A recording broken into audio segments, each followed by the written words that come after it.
अब सूर्य कुमार यादव पे खबरें आ गई कि शायद सूर्य कुमार यादव इंडिया के कप्तान नहीं रहेंगे। श्रेयस अय्यर को हिंदुस्तान का T20 फॉर्मेट में कप्तान घोषित कर दिया जाएगा for the upcoming series of Ireland and England, T20 की सीरीज। ठीक है, अब इसमें दो बातें, एक तो डेफिनेटली सूर्या के रन नहीं आ रहे और शायद इंडिया को दूसरा कप्तान देखना चाहिए, लेकिन जो दूसरी तरफ का पक्ष है वो ये बोल रहे हैं कि भैया श्रेयस अय्यर जो स्क्वाड में भी नहीं थे वो सीधा कप्तान कैसे बन जाएंगे, समझा दीजिए जरा। सो यहाँ पर बहुत डाइवर्सिफाइड वो आ रही हैं, यहाँ पर दोनों एक थॉट्स आ रही हैं और खबरें चल रही हैं कि भैया एक तरफ तुम बोल रहे हो कि हम कप्तान बना देंगे श्रेयस अय्यर को जो स्क्वाड में भी नहीं है और सूर्या को हटा देंगे। सो अभी भी ये कुछ कंफर्म नहीं है, बट डेफिनेटली श्रेयस अय्यर जिस तरीके से उन्होंने कप्तानी करी है, जिस तरीके से उन्होंने बैटिंग करी है, वो डेफिनेटली एक हॉट फेवरेट हो सकते हैं, बट पहले टीम में तो आ जाएं। और ये भी याद रखिएगा कि अगर सूर्या कप्तानी से हटते हैं तो उनके लिए स्क्वाड में भी शायद जगह ना मिले, बिकॉज उनसे तो बैटिंग हो ही नहीं रही, वो तो कप्तानी कोटा में ही शायद खेल रहे थे, ऐसा ही लगता था ना, वो तो कप्तानी के बेसिस पे खेल गए, वरना तो जैसे शुभमन गिल ड्रॉप हुआ था पहले तो वो ड्रॉप हो जाते Surya. So it will be very interesting to see कि आईपीएल के बाद क्या होता है। और अब जैसे लक्ष्य ने बोला 4 गेम्स बची हैं सूर्या के पास, अगर खेलेंगे परफॉर्म करेंगे तो बच सकते हैं। बट मैं एक और आपको चीज बता दूं, कुछ कुछ खबरें जहां आपको यह पता चला ना कि सूर्य कुमार यादव शायद कप्तान ना रहे इंडिया के, राइट, और क्योंकि उनसे बैटिंग भी हो रही है और शायद श्रेयस अय्यर को बना दें, कुछ कुछ खबरें ये भी आ रही थी कि सूर्य कुमार यादव शायद इंजर्ड हैं पिछले 1 साल से, शायद उनके यहां पर थंब में, रिस्ट में एक इंजरी है, नर्व में, जिसकी वजह से ग्रिप नहीं हो पा रही। और आपने देखा है काफी बार सूर्या जो पहले छक्के लगा देते थे अब वो पार नहीं कर पाते और कैच आउट हो जाते हैं, और बहुत बार ये होता है कि उनकी ना स्ट्राइक रेट अप होती है और ना ही उनसे स्कोर बन रहा है। तो क्या वाकई ही सूर्या को कोई सीरियस इंजरी है जो 1-2 साल से वो कैरी कर रहे हैं, इसकी वजह से ना एशिया कप में रन बने, ना वर्ल्ड कप में रन बने, ना आईपीएल में इस बार रन बने? पिछले आईपीएल में तो 750 रन मारे थे, तो इस बार क्या हो गया? तो ये भी एक कारण हो सकता है कि अगर वो इंजरी है तो शायद उसकी वजह से भी उनकी टीम इंडिया में जगह और कप्तानी दोनों जा सकती है। आज जी वापस 58 for 1 हो चुका है। तो वही है दोस्तों, कुल मिलाकर अभी अगले 4 गेम्स बहुत इंपॉर्टेंट होंगे। Will Surya join the team और नॉट? बिकॉज अगर इन बातों में सब कुछ भाई सच्चाई आती है, बिकॉज आप याद रखिए भाई, ये आपका दौरा है आयरलैंड और इंग्लैंड का, और होता क्या है कि आयरलैंड और इंग्लैंड के लिए बहुत चीजें होती है। मतलब इसमें जब भी आप ओवरसीज दौरा करते हैं ना, आपके ओवरसीज दौरे के लिए स्क्वाड का ऐलान कम से कम 3-4 हफ्ते पहले हो जाता है, बिकॉज लॉजिस्टिकल ऑपरेशंस काफी होते हैं, वीजा का प्रोसेस एंड ऑल। और इंडियन दौरे में क्या होता है, जो सीरीज इंडिया में होती है कि उसमें आप स्क्वाड 1 हफ्ते पहले भी अनाउंस करने चल जाता है।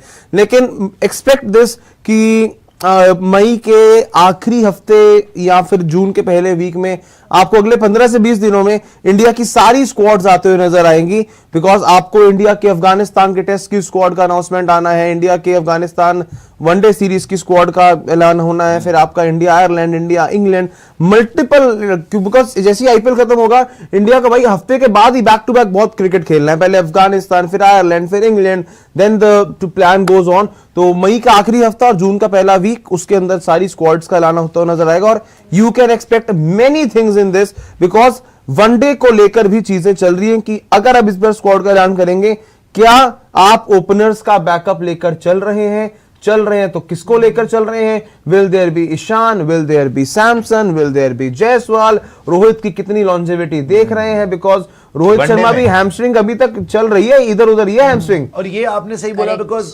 बहुत ये बात भी हो रही है कि यार T20 में क्या होता है अभी तो वो मैटर ही नहीं करता, बिकॉज नेक्स्ट तो world cup, ODI world cup 27 में विजन वही है। पहले तो आप ये बताएं कि ओडीआई वर्ल्ड कप में सीनियर्स को अभी तक पब्लिकली तो कोई क्लैरिटी नहीं दी गई, कभी नहीं, करेक्ट। अभी तक जितनी भी प्रेस कॉन्फ्रेंस हुई है, हम इसकी सीरीज के बाद देखेंगे, हम तब देखेंगे, ये लोग लेजेंड्स हैं, ये हैं, वो हैं, होपफुली दे कैन परफॉर्म। अच्छा जी, परफॉर्मेंस भी आ गई, सब कुछ हो गया, उसके बाद भी आपने आज तक ये सुना कि डेफिनेटली रोहित और विराट को हम ओडीआई वर्ल्ड कप 2027 में देख रहे हैं? एक बार भी नहीं बोला गया, किसी ने भी नहीं कहा, बल्कि हर बार प्रेस कॉन्फ्रेंस में यही होता है कि हम देखेंगे, हम करेंगे, अच्छा खेलते हैं, आपको किसने बोला, ये है वो है, दुनिया भर की घुमा घुमा के बातें हो रही हैं, लेकिन डायरेक्टली कभी ये नहीं बोल दिया गया कि भैया विराट भी और रोहित भी खेलेंगे 2027 का वर्ल्ड कप। तो ये इवन मैं सोचता हूं T20 का डिसीजन हो ना हो, चलो वो बात की बात है, बिकॉज अभी T20 वर्ल्ड कप सामने नहीं है, पहले ओडीआई वर्ल्ड कप है। सो आप अगर अपने सीनियर मोस्ट प्लेयर्स और लेजेंड्स को क्लैरिटी नहीं दे सकते तो फिर तो मेरे को लगता है कहीं ना कहीं सिलेक्टर्स ने बना लिया कि शायद उनको एंड तक ले जाके या तो ड्रॉप ही करना, तो भाई अभी कर दो, और दे आर वेटिंग किसी और को चांस देना, और they are waiting for a dip in form. ये क्या बात हुई यार? वही है ना, वो देख रहे बहुत प्यारा शॉट है भाई, बहुत प्यारा शॉट।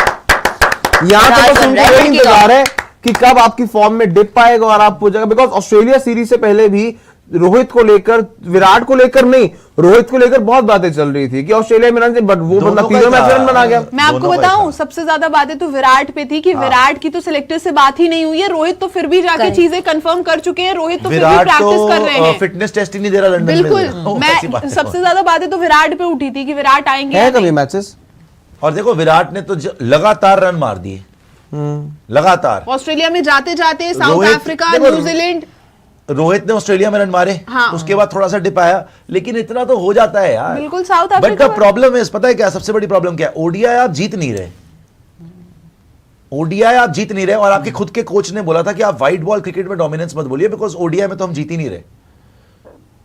तो वहां पे प्रॉब्लम है, बिकॉज आप लगातार हारे हैं। एक सेकंड, अगर कोच, आज मेरे को प्रेस कॉन्फ्रेंस याद आ रही है, बिकॉज वर्ल्ड कप के दौरान ही बोल रही थी, मेरे को याद है, मैं सुन रहा था उस टाइम पे उसको, जब उन्होंने ये बात बोली थी, हाँ। तब इतना हमने सोचा नहीं, बिकॉज हम तब हम T20 बोला में था। थे, मना।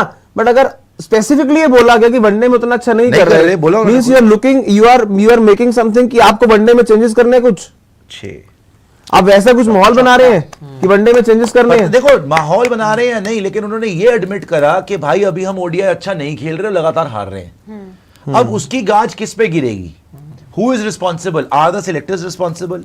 Is the coach responsible? T20 में भी आपने T20 वर्ल्ड कप से बिल्कुल पहले शुभमन गिल को बाहर कर दिया। जब आपने शुभमन गिल को रखा था तो आपने बड़ी बड़ी बातें करी थी कि ओरिजिनल वाइस कैप्टन तो यही था श्रीलंका के अंदर, फिर हमको एंड में बाहर करना पड़ गया। ठीक है, सो क्या सिलेक्टर्स की रिस्पॉन्सिबिलिटी लेंगे, कोच लेंगे, कप्तान लेंगे शुभमन गिल? कौन कॉल लेगा कि विराट कोहली, रोहित शर्मा का आगे क्या होने वाला है? बिकॉज आप विराट को निकाल कैसे सकते हो ओडीआई में यार? Is the greatest ODI player of all time, and even Rohit is the greatest ODI opener of all time. तो आप कम से कम अपने लेजेंड्स को क्लैरिटी तो दो कि यस हम आपको खिला रहे हैं 2027 का वर्ल्ड कप। अभी तक एक स्टेटमेंट मैंने नहीं सुना जहां पे एक कंफर्म बोला गया कि यस वो हमारी स्कीम ऑफ थिंग्स में है, या रिपोर्टेडली, मुझे बता दें आप अगर आपको पता हो तो, शायद हमारी नॉलेज कम हो भाई, नहीं बोल रहा, बट हमने नहीं सुना कि कहीं इसने बोल दिया और डायरेक्टली कोच ने या सिलेक्टर ने या कप्तान ने कि डेफिनेटली। शुभमन ने फिर भी बोला थोड़ा बहुत, शुभमन ने फिर भी हिंट करा है कि उसको जरूरत, बिकॉज उसको पता है कि विराट कोहली की अहमियत क्या है वनडे में, उसको पता है कि रोहित शर्मा की अहमियत क्या है वनडे में, और खुद का इसका इतना अच्छा चल नहीं रहा है। राणा जी मुझको माफ करना, गलती